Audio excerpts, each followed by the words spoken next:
Another amazing tool you can start using today is the new Photoshop AI features. Here, I've got an image of a wedding that I was at last week with Nomi and our marketing manager, Ahmed. If I'm going to be honest, I didn't really want Ahmed in the picture, but I didn't want to be rude in the moment. I can avoid that awkward moment simply by selecting Ahmed, clicking Generative Fill, typing Remove Subject, and clicking Generate.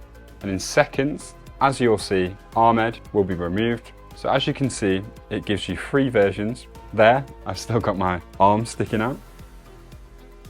So yes, it looks a bit funny, but it's done the trick.